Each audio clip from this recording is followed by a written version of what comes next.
teman-teman, perkenalkan nama saya Yuniarsha dengan akhiran NIM 2516040042. Di video kali ini, saya akan membahas tentang etika bermedia sosial dalam Islam.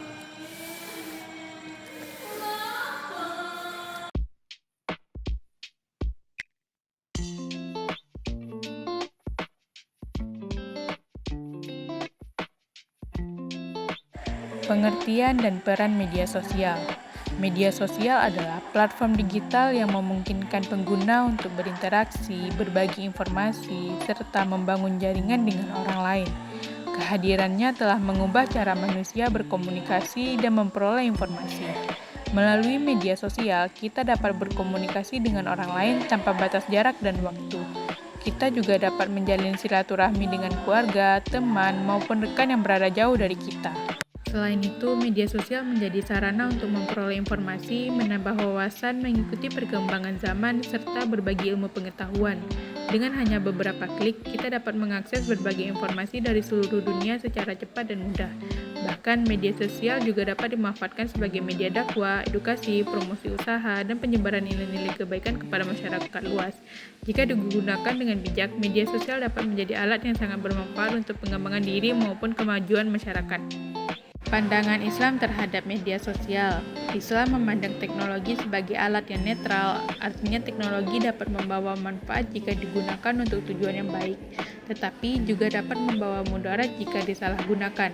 Dalam Islam, segala sesuatu bergantung pada niat dan cara penggunaannya. Jika media sosial digunakan untuk menebar ilmu, mempererat silaturahmi dan menyebarkan dakwah, maka hal tersebut bernilai ibadah. Sebaliknya, jika digunakan untuk menyebarkan kebencian, fitnah, atau hal-hal yang merugikan, maka hal itu dapat mendatangkan dosa. Sebagai umat Islam, kita dituntut untuk memanfaatkan teknologi secara bijak, bertanggung jawab, dan sesuai dengan ajaran agama. Prinsip etika bermedia sosial.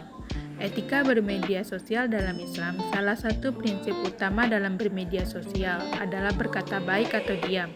Rasulullah Shallallahu Alaihi Wasallam bersabda, "Barang siapa beriman kepada Allah dan hari akhir, hendaklah ia berkata baik atau diam." Hadis ini mengajarkan bahwa setiap komentar, unggahan, atau pesan yang kita sampaikan harus mengandung kebaikan, kebenaran, dan tidak menyakiti orang lain. Sebelum menulis sesuatu, kita perlu bertanya kepada diri sendiri apakah ini bermanfaat, apakah ini benar, apakah ini akan menyakiti orang lain.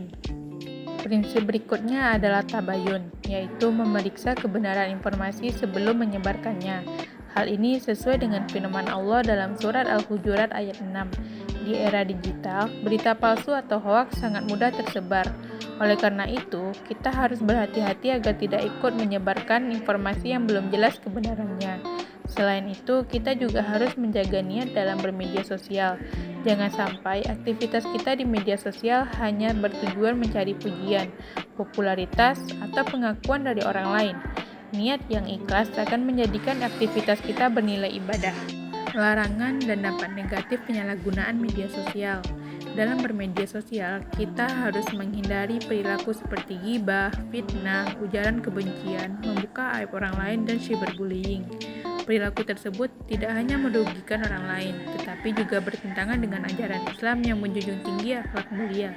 Penyalahgunaan media sosial juga dapat menimbulkan berbagai dampak negatif, seperti kecanduan, menurunnya kualitas interaksi sosial secara langsung, terganggunya konsentrasi belajar atau bekerja, serta memengaruhi kesehatan mental seperti stres, cemas, dan rendah diri. Cara menerapkan etika bermedia sosial. Bermedia sosial ada beberapa cara sederhana untuk menerapkan etika bermedia sosial dalam kehidupan sehari-hari. Yang pertama, memverifikasi informasi sebelum membagikannya. Yang kedua, menggunakan bahasa yang sopan dan santun. Ketiga, mengunggah konten yang bermanfaat dan inspiratif. Keempat, menghormati privasi orang lain. Kelima, menghindari perdebatan yang tidak produktif. Keenam, menggunakan media sosial untuk berdakwah dan menyebarkan nilai-nilai positif. 7. Membatasi waktu penggunaan agar tidak berlebihan. Dengan langkah-langkah tersebut, media sosial dapat menjadi sarana yang membawa manfaat bagi diri sendiri maupun orang lain.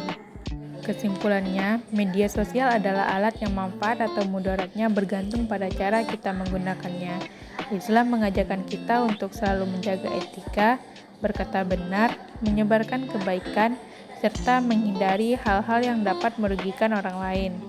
Dengan menggunakan media sosial secara bijak sesuai ajaran Islam, kita dapat menjadikannya sebagai sarana untuk menebar manfaat, mempererat silaturahmi, berdakwah, dan meraih keberkahan.